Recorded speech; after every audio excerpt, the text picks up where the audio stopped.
Hello learners, welcome back. How are you all today? I hope you all are healthy and happy. You all must be wondering why I have covered my eyes. And also, I'm going to use only one hand from now onwards. So, these two things that I have devised for this particular class is an experiment. Yesterday, I read a story about Mrs. Beam's school. It was not an ordinary school, a different kind of school, rather a special one. And she used certain methods to make her students more thoughtful. So why not try it for myself? Let me first take your attendance. Oh no, it is very difficult to do anything with my eyes closed and with only one hand. Let me first remove this cloth. It is very difficult for me to do anything with just one hand and my eyes covered. So students, you learned if we lose any of our five senses, it is very difficult for us to do anything. Today, we are going to study a similar kind of story. A story about a special kind of school. So, let us read the story first. A Different Kind of School, written by E.V. Lucas.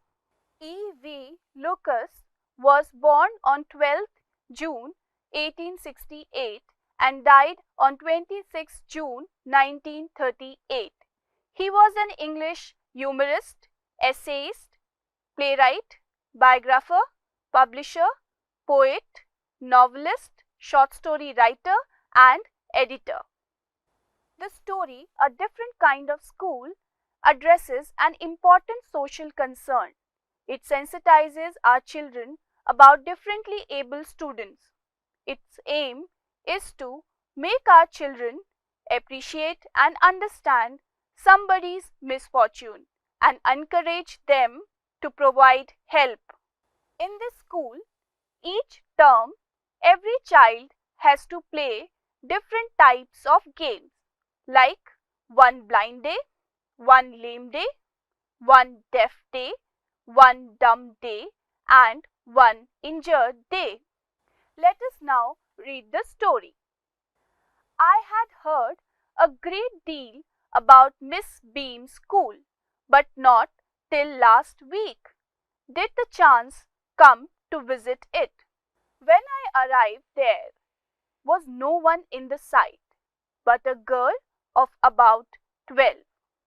Her eyes were covered with a bandage and she was being led carefully between the flower beds by a little boy who was about 4 years younger. She stopped and it looked like she asked him who had come. He seemed to be describing me to her. Then they passed on. Miss Beam was all that I had expected. Middle-aged, full of authority, yet kindly and understanding. Her hair was beginning to turn grey, and she had the kind of plump figure that is likely to be comforting to a homesick child. I asked her some questions about her teaching methods, which I had heard were simple. No more than is needed to help them to learn how to do things. Simple spelling, adding, subtracting, multiplying, and writing. The rest is done by reading to them and by interesting talks, during which they have to sit still and keep their hands quiet. There are practically no other lessons. The real aim of this school is not so much to teach thought as to teach thoughtfulness, kindness to others, and being responsible citizens. Look out of the window a minute, will you? I went to the window which overlooked a large garden and a playground at the back. "What do you see?" Miss Beam asked. "I see some very beautiful grounds," I said, "and a lot of jolly children. It pains me, though, to see that they are not all so healthy and active looking. When I came in, I saw one poor little girl being led about. She has some trouble with her eyes. Now I can see two more with the same difficulty. And there's a girl with a crutch watching the others at play. She seems to be a hopeless cripple." Miss Beam laughed. "Oh no," she said, "she's not really lame. This is only her lame day. The others are not blind either.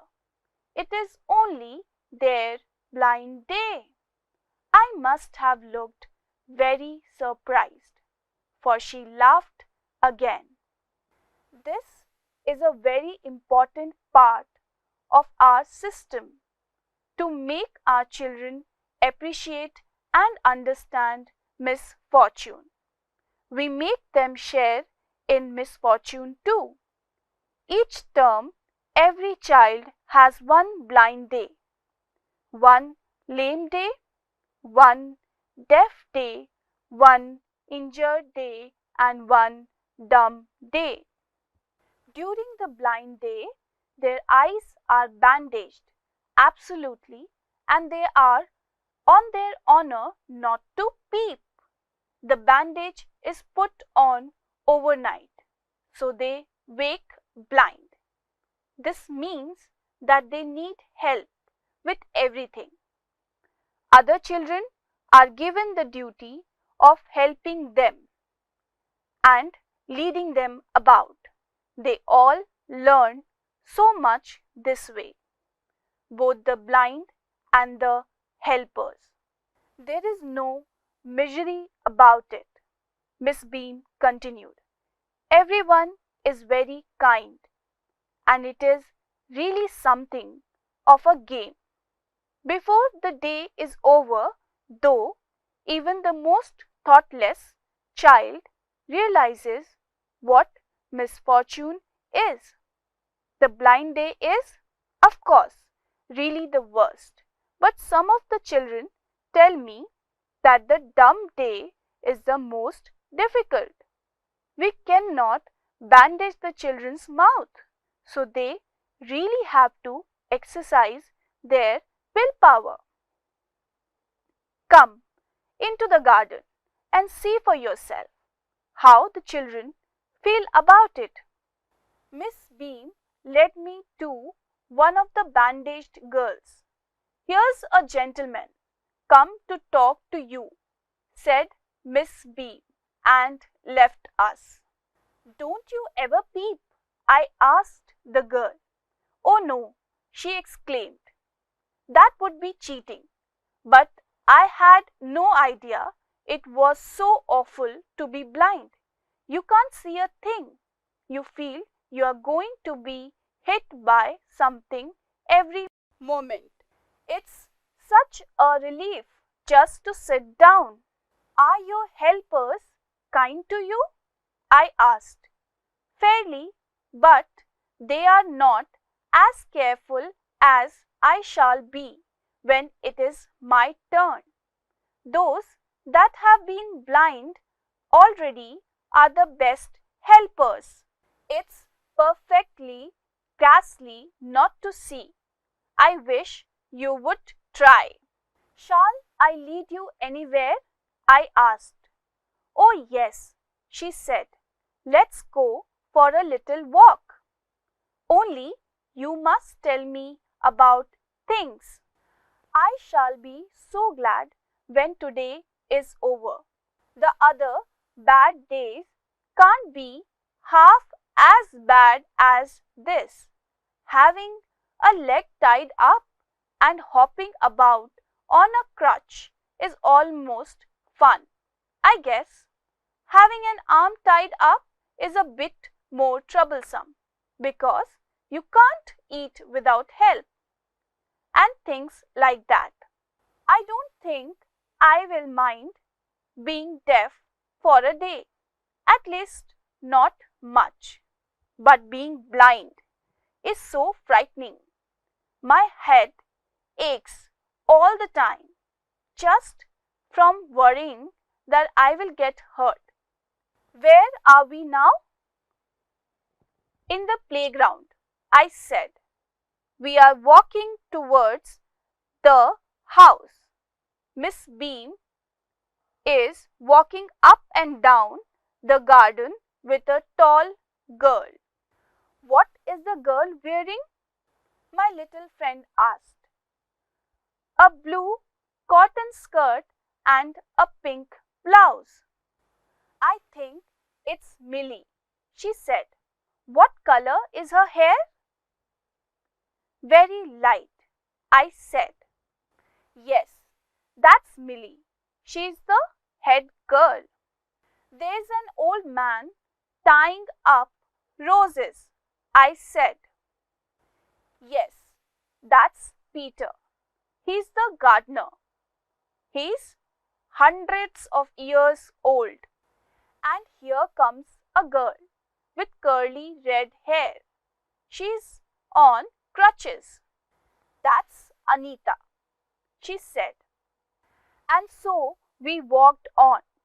Gradually, I discovered that I was 10 times more thoughtful than I ever thought I could be.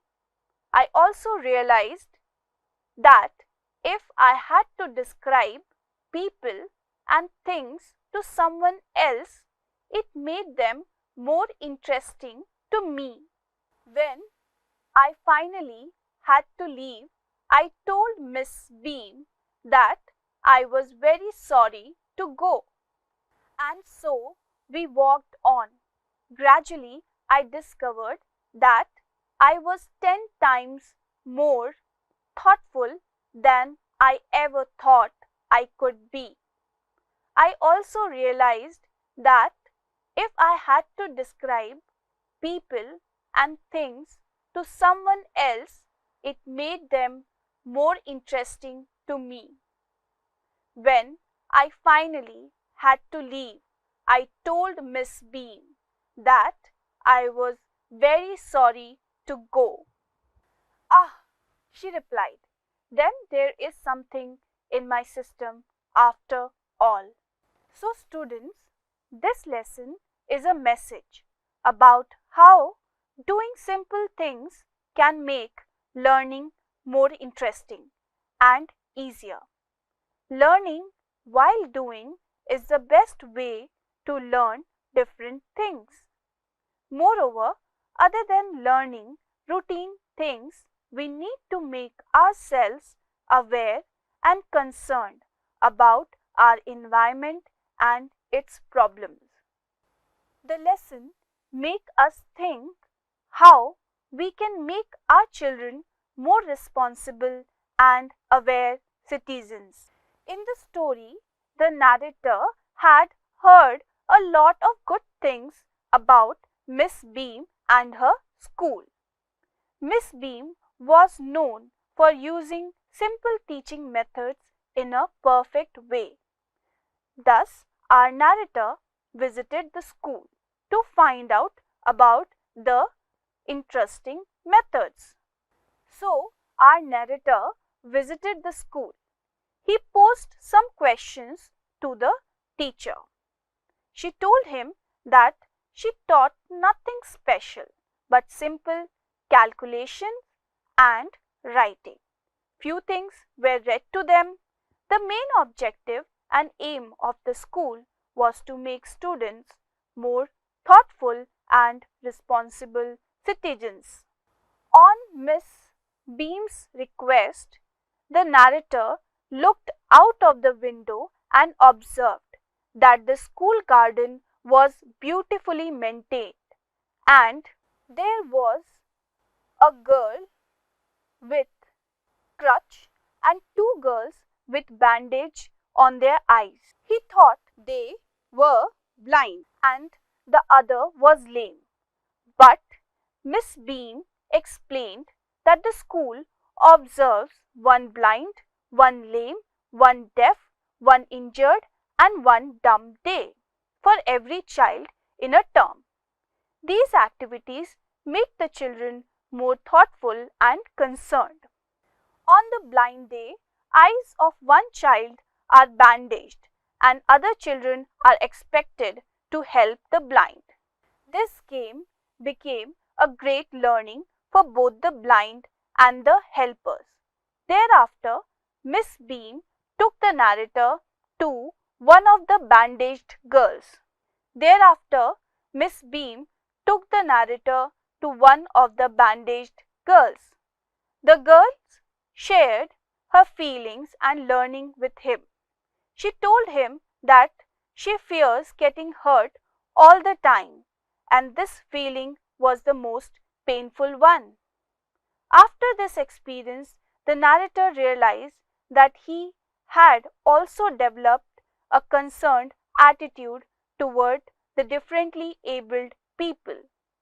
He told Miss Beam that he was sorry to leave her school. She felt happy to know that the system in her school was good and her teaching style and way of imparting values did make a difference. So, students, let us now revise the story. In the story, we learned that they observe one blind day every term. During the blind day, the bandage is put on by a child overnight, so they wake blind. This means that they need help with everything they do. During the blind day, their eyes are bandaged, absolutely, and they are on their honor not to peep. Other students are given the duty of helping them and leading them about.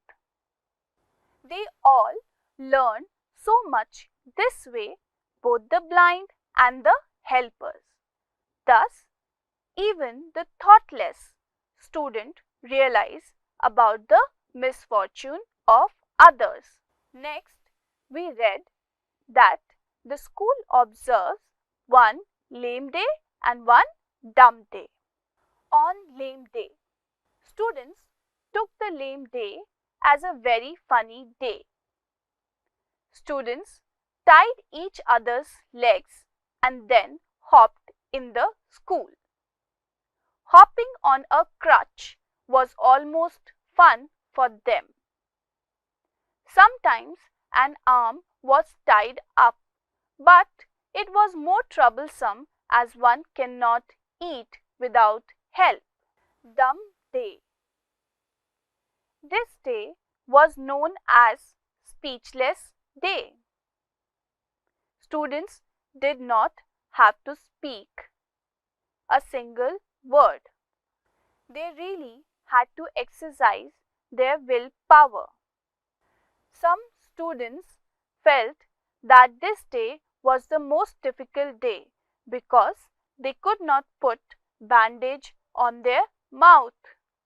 Then we see how the girl with the bandage on identified the head girl at the playground with the help of our narrator's description. Miss Beam led narrator to one of the bandaged girl. "Here is a gentleman who wants to talk to you," said Miss Beam and left the narrator with the girl. Next, when informed about a girl's appearance who wore blue cotton skirt and pink blouse and her hair color was very light, bandaged girl recognized the girl. Her name was Millie and she was the head girl.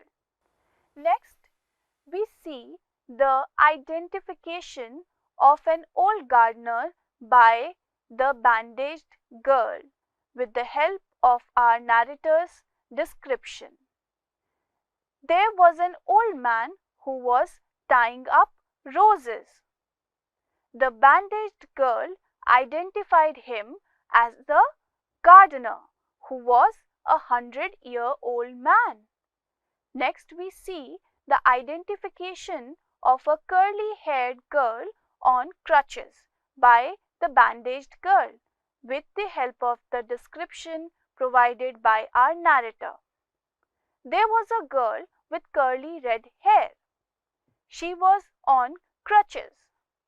The bandaged girl identified her as Anita. From the story, we also learned that learning while doing is the best way to learn different things. So students, I hope you must have learned something from the story. Please try and incorporate the teachings of the story in your real life. Now, as your homework, I have an activity for you. As on the screen, you all can see there are two columns. First column is being titled "The Child Must" and the second column is titled "The Child Must Not." Children, you are supposed to write or mention the things that you feel a child must do, and in the second column, the things a child must not. For example, I have written in the first column. As children, you can see there are two columns. In the first column, you have to mention all the activities that a child must do. And in the second column, you have to mention the activities the child must not do. For example, in the first column, I have already written the child must obey his or her parents. Similarly, in the second column, I have written the child must not be late for school. So, similarly, you have to fill these two columns with the things that the child must do and the child must not. And I want you people to write a letter to your teachers. In the letter, you can mention anything that you like. You can ask your teacher some personal questions as well. So, you all are free to write the letter. If you like, you can write the letter to me as well. So, students, I also want you to write letter to your teachers. You can address the letter to your teacher asking them about their well-being. You can ask any question that you like, or you can tell them anything that you want. With this, I conclude today's class. Thank you very much.